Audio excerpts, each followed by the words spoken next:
咁我睇到嘅內地同埋之前喺香港了解到嘅內地咧係有差別嘅。After the return of sovereignty from the UK to Beijing, exchanges between Hong Kong and the Chinese mainland become increasingly frequent.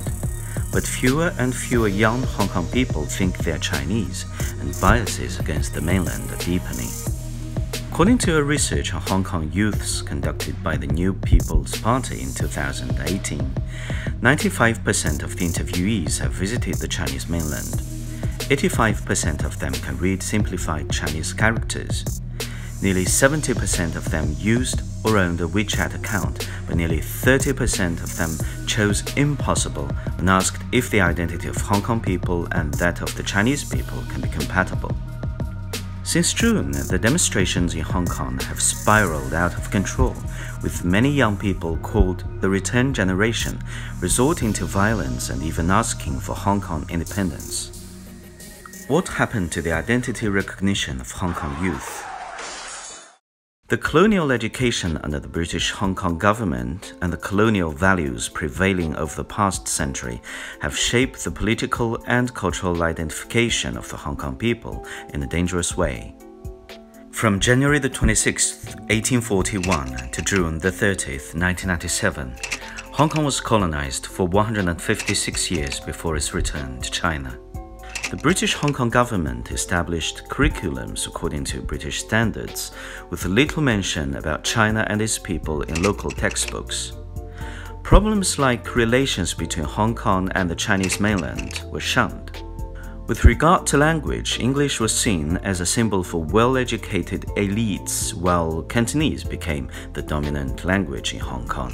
Hong Kong millennials share values and lifestyles marked by a sense of native identity and superiority. 香港回归祖国。 Since Hong Kong's return to China in 1997, although Chinese history courses have been introduced to local schools to promote national education, some Hong Kong people still judge the political situation and some isolated incidents in the socialist Chinese mainland with their core values, which are formed by capitalism that has prevailed in the city for over a century. As for the majority of Hong Kong youths born after Hong Kong's return to China in 1997, their worldviews and values are deeply affected by the previous generation. As China became increasingly stronger on the world stage in recent years, the development speed and skill of many cities in the mainland have surpassed that of Hong Kong, and the share of Hong Kong's GDP in the mainland has gradually dropped off.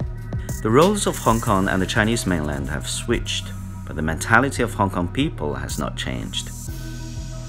Hong Kong, an international financial center, boasts a highly advanced financial industry and professional service industry that are the backbone of its economy. Although these industries can generate high added value, they can only create a limited number of local jobs. Because of decreasing throughput of Hong Kong as a port city, a weak scientific and technological industry, and deindustrialization over recent years, local labor is mainly engaged in consumer services like the tourism industry. However, low and middle-income jobs account for the majority of those provided by these industries, which causes a slow growth in salaries. Meanwhile, Hong Kong's higher education system has been blindly expanding under the guidance of industrialization policies. The average educational background of Hong Kong youths, therefore, has risen sharply, and their expectations for employment have also been elevated. Local youths expect to find high-end jobs, while the current employment circumstances frustrate them.